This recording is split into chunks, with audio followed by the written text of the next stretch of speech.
Olympic आए और हर बार की तरह इस बार भी सभी भारतीयों का दिल तोड़कर चले गए। भारत के मेडल पिछली बार के मुकाबले और कम हो गए। वहीं चाइना ने मेडल टैली में एक बार तो यूएसए को भी पीछे छोड़ दिया था, मगर हमारे लिए सबसे ज्यादा दुख की बात तो ये है कि इस बार पाकिस्तान भी एक गोल्ड मेडल लेकर हमसे ऊपर रहा। मेरा तो इतना लाइफ खराब हो गया है, इतना लाइफ खराब हो गया है मेरा।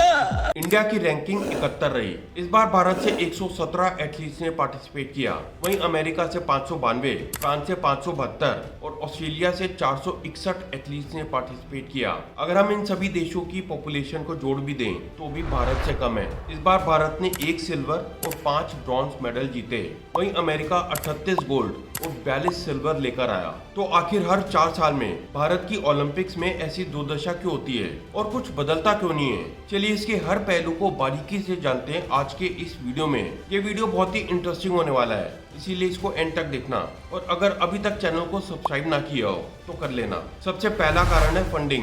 भारत का स्पोर्ट्स बजट 415 मिलियन डॉलर का है, जबकि चाइना का 3.2 बिलियन डॉलर, मतलब ऑलमोस्ट 8 गुना ज्यादा। जबकि दोनों देशों की पॉपुलेशन ऑलमोस्ट बराबर है, बल्कि हमारी थोड़ी ज्यादा ही होगी। भारत की स्पोर्ट्स इंडस्ट्री 2 बिलियन डॉलर की है, जबकि चाइना की 813 बिलियन डॉलर की। हमारी सेंट्रल गवर्नमेंट 3 पैसे per day per capita sports पर खर्च करती है, जबकि चाइना में 6 रुपए 10 पैसे per day per capita sports पर खर्च होते हैं, मतलब 200 गुना ज्यादा। दूसरा कारण है कल्चर। हमारा कल्चर कंपटीशन और फाइट का कम, सरेंडर का ज्यादा है। हमारे यहाँ पार्टिसिपेशन को ही बहुत बड़ा माना जाता है। हमारी मेंटेलिटी है कि खेल में हार जीत तो लगी रहती है। हम ओलंपिक्स में सिर्फ पार्टिसिपेट करने जाते हैं, भाईचारे निभाने जाते हैं, मगर हमारे सबसे ज्यादा मेडल वहां से आते हैं जहाँ सरेंडर की फीलिंग कम है, जैसे वेट लिफ्टिंग, बॉक्सिंग और रेसलिंग, जिनमें पंजाब और हरियाणा से सबसे ज्यादा एथलीट्स पार्टिसिपेट करते हैं। पंजाब और हरियाणा में सरेंडर बहुत अच्छी वैल्यू नहीं मानी जाती। यहाँ के लोगों में लड़ने की स्पिरिट होती है, क्योंकि इन्होंने काफी युद्ध झेले होते हैं। हमारे यहाँ पर एकेडमिक्स को स्पोर्ट्स से ज्यादा प्रेफरेंस मिलता है। अगर कोई बच्चा अपने पेरेंट्स को ये जाकर बोल दे कि मुझे तो स्पोर्ट्स में जाना है क्योंकि मेरा पढ़ाई में मन नहीं लगता, तो उससे धुतकारा जाता है। भारत में हेल्दी खाना सिर्फ 25% लोगों को मिलता है, जबकि चाइना में 90% लोगों को। चाइना में मेल न्यूट्रिशन लोग सिर्फ 2% हैं, जबकि भारत में 16%। हमारी 75% पॉपुलेशन फिट नहीं है। हम मेडल इसलिए नहीं ला पाते क्योंकि हम गरीब हैं, बल्कि इसलिए क्योंकि हमारे कल्चर में नहीं है। हार्ट अटैक कैपिटल भारत है, डायबिटीज कैपिटल भारत है। एक्सरसाइज को हमारे यहाँ पर टाइम वेस्ट माना जाता है, अमीरों के चोचले बोला जाता है। एक्सरसाइज के नाम पर हम सिर्फ जिम जाकर 15 मिनट की स्ट्रेचिंग कर लेते हैं। हमारे कल्चर में, हमारी जीन्स में रिस्क टेकिंग एबिलिटी नहीं है। हम लोगों का यह मानना है कि स्पोर्ट्स में अनसर्टेनिटी है, जबकि जॉब में सिक्योरिटी है। हम बहुत ही डरे हुए लोग हैं, रिस्क नहीं उठा सकते। रिस्क तभी उठाया जा सकता है जब आदमी कहता है कि जो होगा देखा जाएगा, करियर बनेगा तो ठीक है, नहीं तो कुछ और कर लेंगे। जिनमें ये जज्बा होता है वही खेल पाते हैं। 93% बच्चे इंडोर गेम्स को ज्यादा प्रेफर करते हैं as compare to outdoor games. इसकी वजह से उनमें फिजिकल फिटनेस और मेंटल फिटनेस देखने को नहीं मिलती और वो इमोशनली वीक भी होते जा रहे हैं। स्कूल्स में भी स्पोर्ट्स को ज्यादा प्रेफरेंस नहीं दी जाती। अंडर 18 और अंडर 16 के बच्चे फिर भी स्पोर्ट्स में पार्टिसिपेट कर लेते हैं, मगर जैसे वो बड़े होते हैं पेरेंट्स का प्रेशर उन पर आ जाता है। इसके बाद अगर कोई स्पोर्ट्स खेलता भी है तो वो सिर्फ इसलिए ताकि उसे स्पोर्ट्स कोटा में एडमिशन मिल जाए। स्पोर्ट्स एक जरिया होता है यूनिवर्सिटी में एडमिशन लेने का। हमारे यहाँ पुराने एथलीट्स भुखमरी की हालत में रहते हैं। कोई अपना घर बेचकर जीता है तो कोई अपना मेडल। चाइना में खिलाड़ी को सिस्टम पैदा करता है, जबकि भारत में खिलाड़ी सिस्टम के अगेंस्ट जाकर मेडल लाता है। अभिनव बिंद्रा, जिन्होंने 2008 के ओलंपिक्स में शूटिंग का सबसे पहला गोल्ड मेडल जीता था, वो अपनी biography a shoot at Olympics में लिखते हैं कि उनकी सक्सेस में सबसे बड़ा हाथ रहा उनकी पर्सनल शूटिंग रेंज का, जो उनके पिता ने उनकी ट्रेनिंग के लिए उन्हें खोल कर दी थी। तीसरा कारण है गवर्नमेंट। इंडियन स्पोर्ट्स में पॉलिटिक्स, करप्शन और नेपोटिज्म डीपली रूटेड है। देश के एक बड़े मिनिस्टर का बेटा बीसीसीआई का सेक्रेटरी है। एक मिनिस्टर जिसके अगेंस्ट बहुत से केसेस रजिस्टर्ड हैं, वो 10 सालों तक रेसलिंग फेडरेशन ऑफ इंडिया का प्रेसिडेंट रहा, 6 बार एमपी बना। एक बड़ी एयरलाइंस के चेयरमैन को बॉक्सिंग एसोसिएशन ऑफ इंडिया का चेयरमैन इलेक्ट किया गया। इनमें से एक भी मिनिस्टर स्पोर्ट्स पर्सन नहीं है। जानते हैं क्यों? क्योंकि स्पोर्ट्स बॉडीज का मकसद स्पोर्ट्स डेवलपमेंट नहीं, बल्कि ज्यादा से ज्यादा पैसा कमाना होता है। चौथा कारण है ज्योग्राफिकल।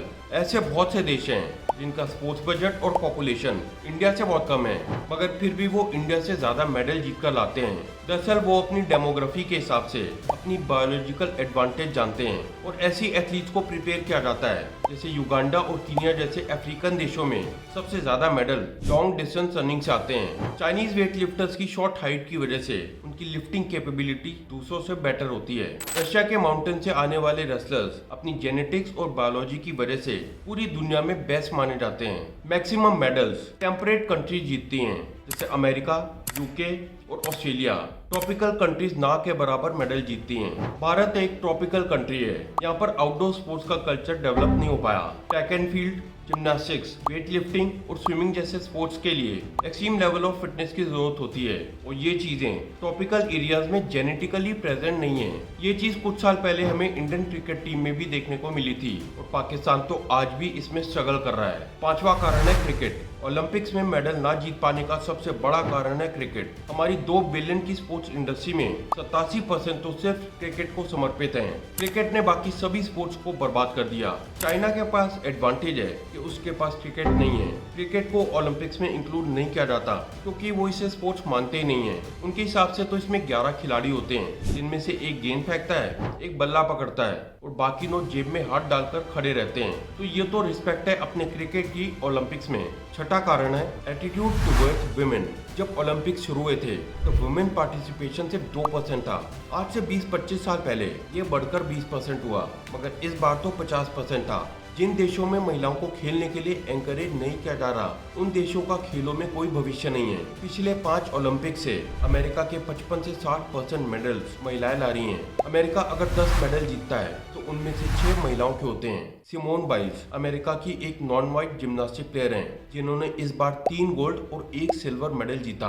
भारत में अगर कोई महिला जिम्नास्टिक खेलती है तो लोग उसका पीठ के पीछे उसका मजाक उड़ाते हैं, उसे बेशरम और उल्टा कहते हैं कि देखो कैसे टांगे खोल खोल कर कूद रही है। आपको लग रहा होगा कि शायद मैं कुछ ज्यादा बोल रहा हूँ, मगर मेरा विश्वास कीजिए, हमारे देश में आज भी बहुत से लोग ऐसे ही सोचते हैं। भारत को भी इस बार 2 ब्रॉन्ज मेडल्स एक महिला ने ही जिताए हैं और अगर किस्मत साथ देती तो एक गोल्ड मेडल भी एक महिला ही लेकर आती। भारत में महिलाओं के खेलने के लिए अच्छा माहौल नहीं है, मगर फिर भी बहुत से ओलंपिक मेडल्स महिलाओं ने जिताए हैं, जैसे पीटी उषा, पीवी सिंधु, साक्षी मलिक और मीराबाई चानू। 7वां कारण है इंफ्रास्ट्रक्चर। चाइना में 1,70,000 स्टेडियम है, मगर भारत में जानते हैं कितने हैं? सोचो, सिर्फ 1000। चाइना के सारे स्टेडियम मल्टी स्पोर्ट स्टेडियम हैं, मगर भारत के ज्यादातर स्टेडियम क्रिकेट को डेडिकेटेड हैं और इनमें से जो बाकी स्पोर्ट्स के लिए हैं वो भी वेल मेंटेन नहीं है। भारत में स्पोर्ट्स इक्विपमेंट्स और इंफ्रास्ट्रक्चर की भारी कमी है। 8वां कारण है लैक ऑफ मीडिया प्रमोशन। बच्चों को सचिन तेंदुलकर, धोनी और कोहली के बारे में तो पता है, लेकिन अगर आप इनसे पूछ लो कि सुनील छेत्री कौन है या फिर हरमनप्रीत सिंह कौन है, तो शायद 5% लोगों को भी ना पता हो। भारत का नेशनल गेम हॉकी है, क्रिकेट नहीं, मगर फिर भी ज्यादातर लोगों को हॉकी के बारे में कोई अवेयरनेस नहीं है। इंडिया में सिर्फ 2 रिलीजन है, बॉलीवुड और क्रिकेट। पेप्सी, कोका कोला और बैटिंग एप्स इसलिए बिकते हैं क्योंकि क्रिकेटर्स एंडोर्स करते हैं। अगर कोई हॉकी प्लेयर या फिर कोई और स्पोर्ट्स प्लेयर इन्हें एंडोर्स करे तो शायद ये ना बिकें। 2020 में जब तक नीरज चोपड़ा ने जेवलिन में गोल्ड नहीं जीता था, तब तक किसी को जेवलिन के बारे में पता भी नहीं था। भारत में अवेयरनेस की बहुत कमी है और इसका कसूरवार यहाँ का मीडिया है। 9वां कारण है need for sports psychologist. Bharat में बहुत से प्लेयर्स हाई प्रेशर सिचुएशंस को डील नहीं कर पाते। जैसे इस बार के ओलंपिक्स में बैडमिंटन के मेन सिंगल सेमीफाइनल में लक्ष्य सेन अपनी दोनों गेम्स जीतते जीतते हार गए। तो हमें जरूरत है स्पोर्ट्स साइकोलॉजिस्ट की, जो एथलीट्स को स्पोर्ट्स के साथ साथ मेंटल कंडीशनिंग और ट्रेनिंग भी दे। ओलंपिक्स 100 से भी ज्यादा सालों से चले आ रहे हैं। इनकी शुरुआत हुई थी ग्रीक गॉड ज्यूस को रिस्पेक्ट देने के लिए, मगर समय के साथ साथ इनका मतलब बदल गया। वर्ल्ड पीस और ब्रदरहुड का सिंबल बन गया, जहाँ पूरी दुनिया साथ आती है दुनिया के सबसे पुराने गेम्स में compete करने के लिए। मगर आज ये कई कंट्रीज को आने वाले कई सालों के लिए डेट में डाल रहा है और कई कंट्रीज के पास तो पार्टिसिपेशन के लिए भी रिसोर्सेज नहीं है। अगर हम बात करें भारत की, तो हमारे लिए ओलंपिक मेडल जीतना सिर्फ एक रेपुटेशन की बात है, क्योंकि ओलंपिक मेडल जीतना भारत में IAS बनने से भी 10,000 गुना मुश्किल है। जिस तरह की हमारी प्रॉब्लम्स और पॉपुलेशन है ना, उस हिसाब से तो स्पोर्ट्स आखिर में आता है। वैसे आपको क्या लगता है, हमारी गवर्नमेंट, सोसाइटी और स्कूल्स और कॉलेजेस को क्या कदम उठाने चाहिए जिससे हमारे बच्चे भी ओलंपिक्स में जाकर भर भर के मेडल ला सकें? अपनी राय नीचे कमेंट सेक्शन में लिख के बताएं। अगर आपको ये वीडियो अच्छा लगा हो तो इसे लाइक करें, शेयर करें और चैनल को सब्सक्राइब करें।